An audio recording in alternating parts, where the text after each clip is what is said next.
नमस्कार, मैं हूं आपके साथ सोनिया चौहान। उत्तराखंड की खबरों में आप सभी का स्वागत है। रुक करते हैं खबरों की ओर। लोकसभा चुनाव से पहले शुरू हुई बीजेपी कांग्रेस सियासत में दोनों पार्टी अपनी जीत के ताल ठोक रही हैं। लोकसभा चुनाव में अभी कुछ महीने का समय बचा है, लेकिन गढ़वाल संसदीय सीट पर सियासत अभी से गरमाने लगी है। वहीं गढ़वाल संसदीय सीट से बीजेपी सांसद तीरथ सिंह रावत एक बार फिर साल 2024 में एक बार फिर मोदी मैजिक चलाने का दावा कर रहे हैं, तो वहीं कांग्रेस मोदी सरकार की नाकामियों को गिना रही है। वहीं 2024 लोकसभा चुनाव के रण में कांग्रेस के दावेदार अभी से अपनी ताल ठोक रहे हैं और यहां से पूर्व आईपीएस सुंदरलाल मुख्याल का कहना है कि कांग्रेस हाईकमान ने गढ़वाल संसदीय सीट से उन पर भरोसा जताया, तो गढ़वाल संसदीय सीट कांग्रेस के पाले में होगी। हालांकि वर्ष 2017 और वर्ष 2022 के विधानसभा चुनाव में भी कांग्रेस नेता और पूर्व आईपीएस सुंदरलाल मुख्याल टिकट की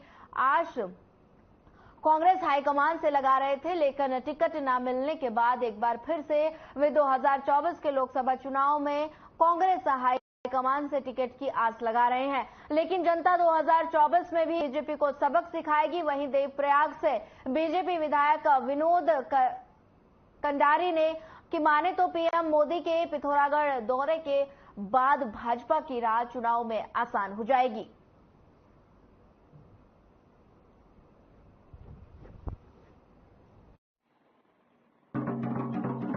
मेरा आना जाना पहले से ही रहा है, कोई नई बात नहीं है। और पार्लियामेंट के अंदर जो समय रहता है तो छोड़ करके शेष बाकी मैं क्षेत्र में घूमता रहा हूँ। आज से नहीं, पहले से मेरा एक रहा है।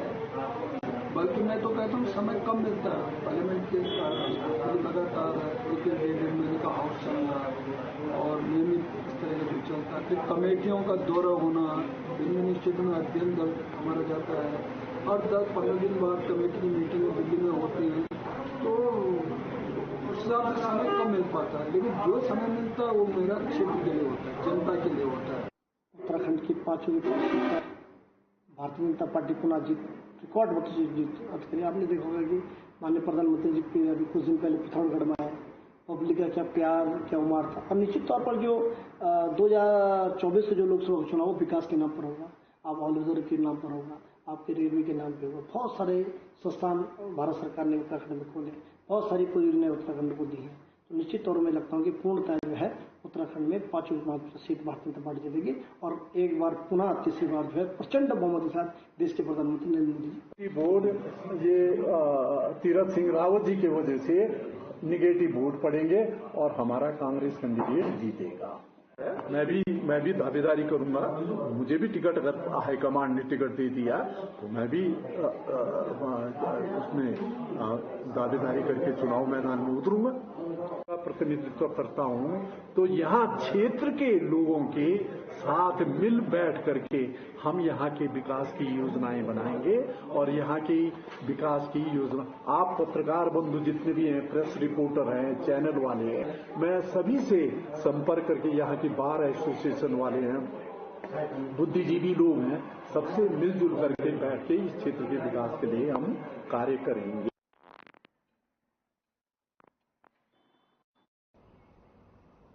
उत्तरकाशी में टनल हादसे को लेकर अब विपक्षी कांग्रेस ने भी सवाल उठाने शुरू कर दिए हैं। कांग्रेस के प्रदेश अध्यक्ष करण माहरा ने आरोप लगाया है कि टनल के काम में लापरवाही हो रही थी और तभी के दौरान वो हामियों पाइप सुरंग में लगाए जाने थे, लेकिन नहीं लगाए गए। 3 दिन से रेस्क्यू के कारण भी मजदूरों को निकाला नहीं जा सका। अगर हामियों पाइप लगाए जाते तो ऐसा नहीं होता।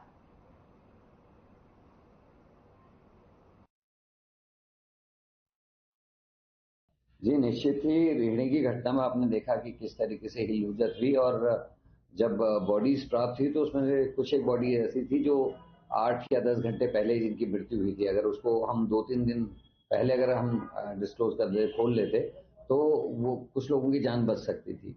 और लगातार आप चाहे वो मीडिया है, चाहे मैं हूँ, चाहे अन्य लोग हैं, पर्यावरणविद हैं, वो लगातार अनकंट्रोल ब्लास्टिंग को लेकर मुखर रहे हैं। आप देख रहे हो मेरे जितने इंटरव्यूज आपने लिए हैं, मैं पिछले 1-1.5 साल से अनकंट्रोल ब्लास्टिंग की बात कर रहा हूं, क्योंकि जब ये टनल्स की सुविधा दी गई तो जो डिजास्टर मैनेजमेंट का जो रूल्स हैं दिल्ली से, उसमें साफ साफ है कि कंट्रोल ब्लास्टिंग ही पर्वतीय क्षेत्र में, खासकर हमारा जो हिमालय है नया है, इस क्षेत्र में कंट्रोल ब्लास्टिंग के माध्यम से ही ये काम होना चाहिए।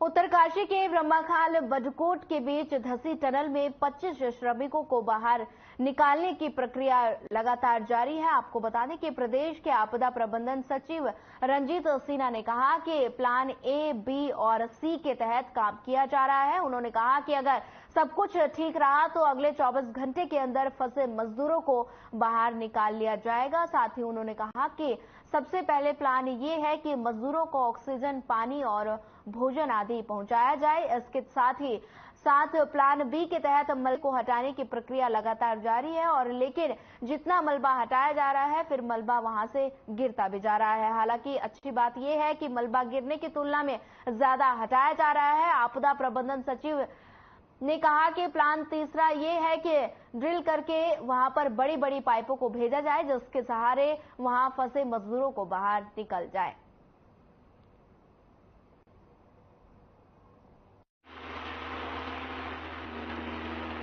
हमेशा हम लोग का पूरा सिस्टम संपर्क में है। दिल्ली पीएमओ और हमारा गृह मंत्रालय दोनों के संपर्क में है, और जो भी यहाँ प्रगति है, जो भी हम कार्रवाई कर रहे हैं, उससे अवगत करा रहे हैं क्या हमारी प्रोग्रेस है। जो श्रमिक है उसके घर वालों से बातचीत हुई है? कल हमने जो NHPCIL है और उनके ठेकेदारों को हिदायत दी है कि सारे के घर वालों के, जो भी लेबरर्स अंदर फंसे हैं, सबके घर वालों को सूचित कर दिया जाए कि सब सेफ हैं और सबको सुरक्षित निकाला जा रहा है, और उन्होंने कर भी दिया।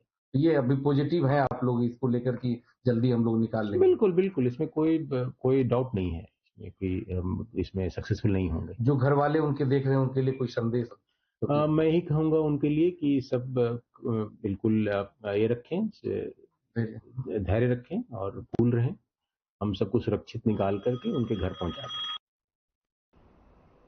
खबर उत्तरकाशी से है, जहां SDRF कमांडेंट मणिकांत मिश्रा ने सिलक्यारा टनल में फंसे श्रमिकों से वॉकी टॉकी के माध्यम से बात की, साथ ही उनका हौसला बढ़ाया।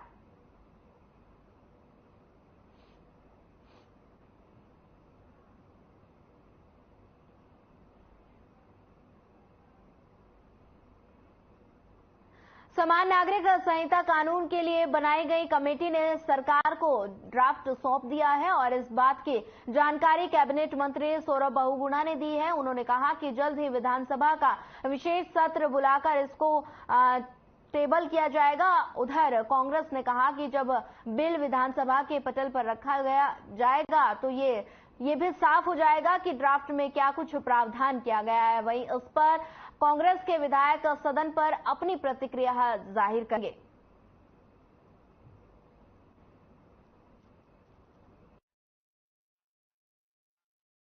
देखिए, अब यूसीसी का ड्राफ्ट जो है वो सर कमेटी के द्वारा सौंप दिया गया है। उसको हम विधानसभा सत्र में उसको लाएंगे, उसको पारित कराएंगे, जैसा कि उत्तराखंड सरकार की मंशा थी। माननीय मुख्यमंत्री जी का वादा था उत्तराखंड की जनता के साथ कि हम यूसीसी लागू करेंगे। 22 के चुनाव के पहले हमारी घोषणा थी, और सबसे पहली कैबिनेट में हमने इसको स्वीकृति देने की काम करे थे।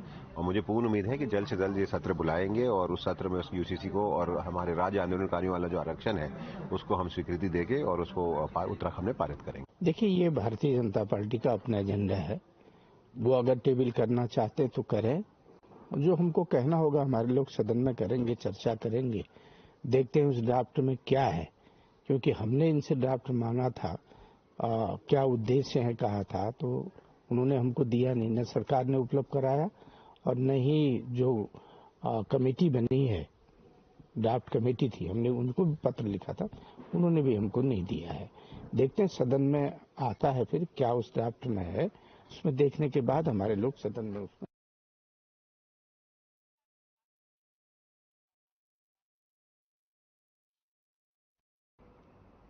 अन्नकूट के पावन पर्व पर भगवती मां गंगे गंगोत्री धाम के कपाट शीतकालीन के लिए बंद कर दिए गए हैं। मां गंगे के उत्सव डोली गंगोत्री धाम से प्रस्थान कर भैरव घाटी होकर रात्रि विश्राम चंडी देवी के मंदिर मार्कंडेयपुरी में निवास करेगी, जहां पूजा पाठ, कीर्तन, भजन रात्रि में किया जाएगा।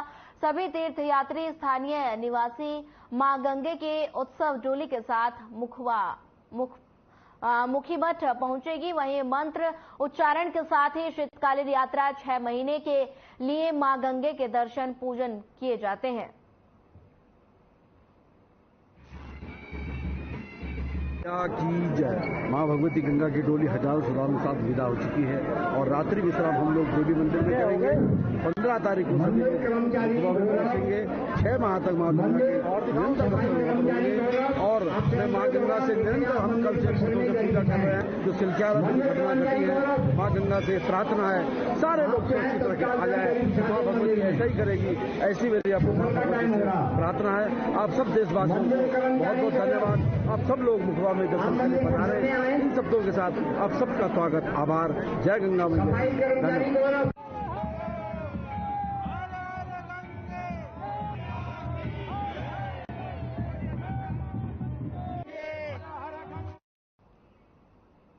खबर हरिद्वार के लक्सर से है, जहां प्रशासन त्योहारों को लेकर व्यस्त है। बता दें कि इसका पूरा फायदा खनन माफिया उठा रहे हैं। खनन माफियाओं द्वारा लक्सर के खासतौर बिकमपुर और भोगपुर इलाकों में रात के अंधेरे में बेखौफ होकर खनन कर रहे हैं। बता दें कि बाणगंगा नदी के अलावा गंगा नदी में भी कई घाटों पर खनन माफियाओं द्वारा रेत का खनन किया जा रहा है। खबरों के मुताबिक अवैध खनन की बात ग्रामीणों ने प्रशासन से की, लेकिन उस पर कोई कार्यवाही नहीं होती है।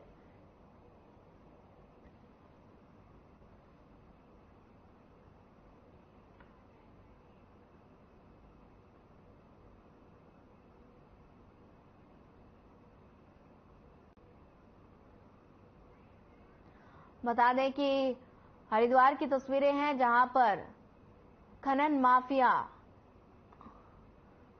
के हौसले लगातार बुलंद होते नजर आ रहे हैं। आपको बता दें कि खनन माफिया रेत का खनन कर रहे हैं और पुलिस कोई कार्रवाई इनके खिलाफ नहीं कर रही।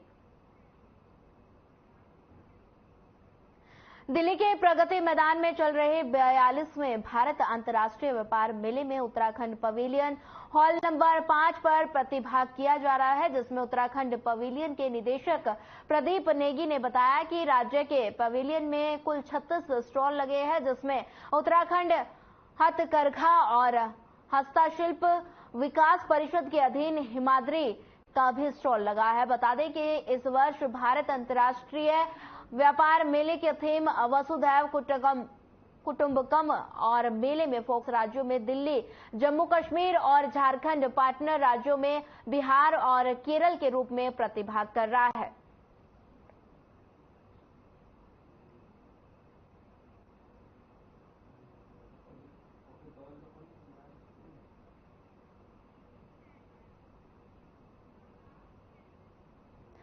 मुख्यमंत्री पुष्कर सिंह धामी ने राज्य आंदोलनकारियों को सरकारी नौकरी में 10% क्षैतिज आरक्षण के मुद्दे पर जल्द ही विधानसभा का सत्र शुरू करने की बात कही है। वहीं मुख्यमंत्री ने कहा कि हमारा प्रदेश 23 साल का हो गया है और इस 23 साल में उत्तराखंड में देश के सबसे सख्त नकल विरोधी कानून धर्मांतरण कानून को लागू होते देखा गया है। वहीं आपको बता दें कि मुख्यमंत्री ने कहा कि हमारी सरकार ने मातृ शक्ति के हित में 30% क्षैतिज आरक्षण लागू किया है। इस पर कांग्रेस के मुख्य प्रदेश प्रवक्ता गरिमा महाराज दसोनी ने जमकर पलटवार भी किया।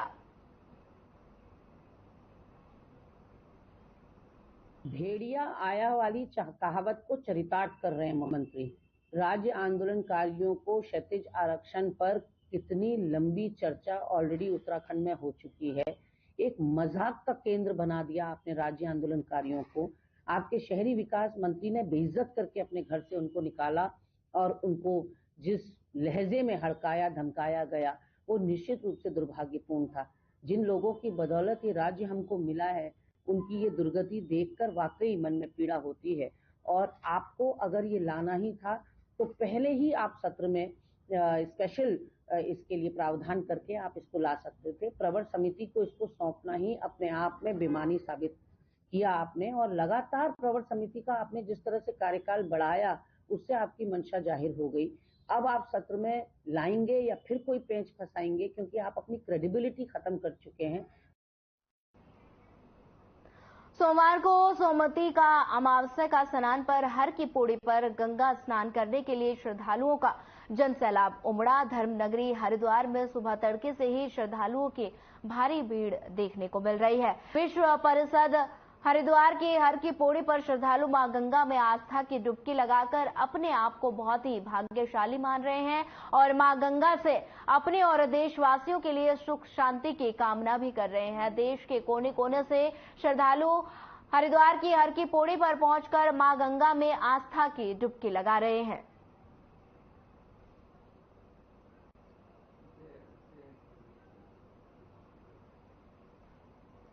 सोमवती अमावस का स्नान है। लोग सोमवती में आते थे। गंगा जी का स्नान का महत्व तो 12 महीने है, लेकिन सोमवती का विशेष महत्व होता है कि सोमवती में गंगा स्नान करते हैं, पितरों की पूजा करते हैं, पीपल में फेरे लगाते हैं, दान पुण्य करते हैं। पर ये त्योहार का समय है, इस वजह से आज थोड़ी भीड़ कम दिख रही है। अन्यथा ये दूसरे समय अगर पड़ा होता तो काफी भीड़ होती है। जी, मैं गंगा जी के स्नान करने आते हैं, पवित्र धाम है, अपना बहुत अच्छा लगता है, इसलिए अपनी खुशी में आते हैं और गंगा जी से अपनी प्रार्थना करते हैं। सोमवती अमावस का स्नान है, दीपावली वैसे है, तो बहुत अच्छा लगता है यहाँ पे। यहाँ पे मैं पहली बात तो बताऊँ, मैं 17 साल के बाद आई हूँ। ये लड़का मेरा 3-4 साल का था तभी हम लोग आए थे और मेरे भाई की एंगेजमेंट भी अभी वो टाइम पे हुई थी। उसके बाद हम लोग आए तो वो मौका नहीं मिल रहा था, तो आने का जो एक्साइटमेंट था ये धार्मिक स्थल में आने का, तो ये अलग प्रकार का ही मुझे कुछ फीलिंग हो रही थी। तो और यहाँ पे आके ऐसा लग रहा है कि कहीं ना जाए, बस यही है, बस मुक्तिधाम जैसा फील होता है। तो ये हरिद्वार मुझे इसके लिए अच्छा लगता है आने के लिए।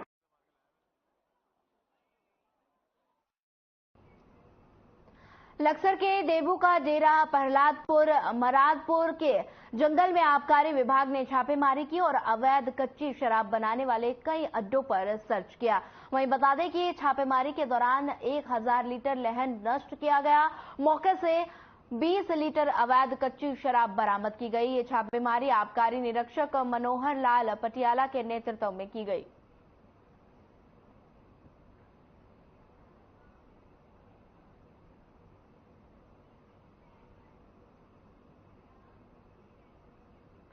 उत्तरकाशी में मंगलवार यानी 14 नवंबर को सुबह 11:45 पर अन्नकूट के पावन पर्व पर गंगोत्री धाम के कपाट बंद हो गए और पंडा पुरोहितों ने पूरी तैयारियों के साथ मंदिर के कपाट बंद कर दिए। वहीं सुबह ठीक 11:45 पर मंदिर में पूजा पाठ के बाद देश और दुनिया के श्रद्धालुओं के शीतकाल के लिए गंगोत्री धाम के कपाट बंद कर दिए गए। वहीं आपको बता दें कि इस साल यात्रा सीजन के दौरान गंगोत्री धाम में 9 लाख से भी ज्यादा यात्रियों ने किए गंगोत्री धाम के दर्शन किए। वहीं शीतकालीन के लिए अगले 6 महीने तक गंगोत्री धाम के कपाट भी बंद रहेंगे।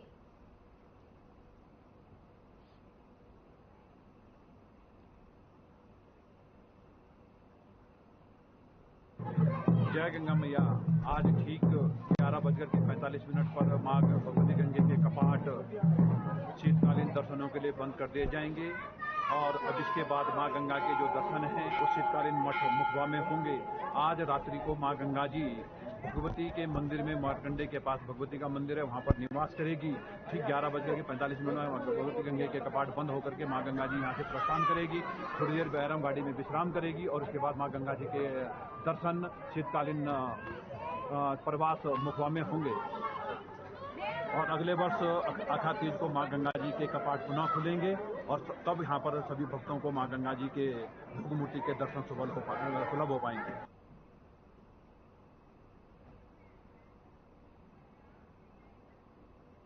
अयोध्या में 22 जनवरी को प्रधानमंत्री नरेंद्र मोदी भव्य राम मंदिर के अनावरण कार्यक्रम में शामिल होंगे और इस आयोजन को भव्य और दिव्य बनाने की कवायद की जा रही है। पूरे देश में राम मंदिर को लेकर लोगों में आस्था चरम पर है। ऐसे में विश्व हिंदू परिषद की ओर से अयोध्या से पवित्र अक्षत लाकर लोगों के घरों में पहुंचाया जा रहा है। वहीं उत्तराखंड बीजेपी भी इस कार्य में जुड़ते हुए प्रदेश के सभी घरों में अक्षत पहुंचाएगी।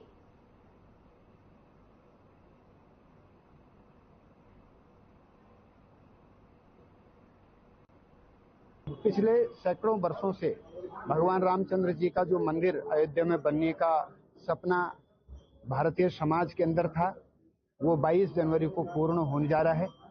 22 जनवरी को इस देश के प्रधानमंत्री, विश्व के सर्वाधिक लोकप्रिय नेता आदरणीय नरेंद्र मोदी जी भगवान रामचंद्र जी के मंदिर का लोकार्पण कर रहे हैं।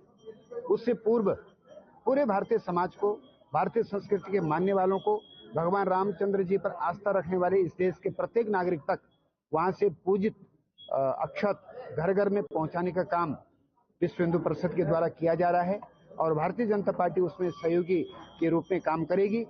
इसी के साथ में जिस दिन भगवान रामचंद्र जी के मंदिर का लोकार्पण और पूजन अयोध्या में होगा, पूरे देश भर में जितने भी मंदिर हैं सभी मंदिरों में स्क्रीन लगा करके उस पूजन का लाइव प्रसारण जो है किए जाने का भी कार्यक्रम है और उसके लिए पूरे भारतीय समाज में, भारतीय संस्कृति में जन जागरण का काम इन 1-1.5 महीनों के भीतर में किया जाएगा।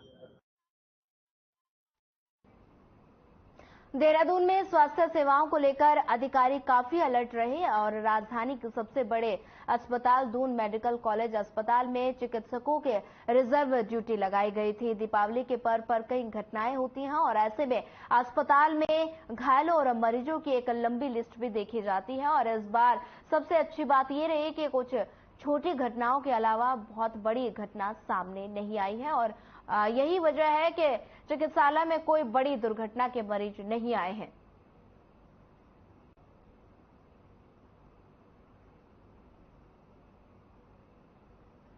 देखिए, बिल्कुल दिवाली एक बहुत बड़ा त्योहार है, इसमें काफ़ी छुट्टियां भी रहती हैं, तो ऐसे में सभी डॉक्टर्स को हमने जिनकी ड्यूटी थी उन दिनों पर उनको अलर्ट पर रखा हुआ था।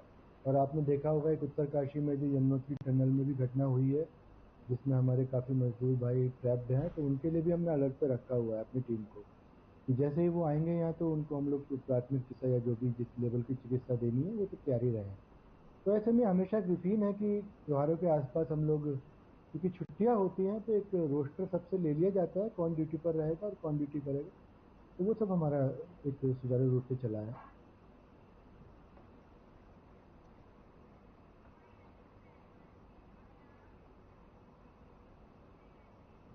फिलहाल इस बुलेटिन में इतना ही। ज्यादा खबरों के लिए बने रहिए हमारे साथ। नमस्कार।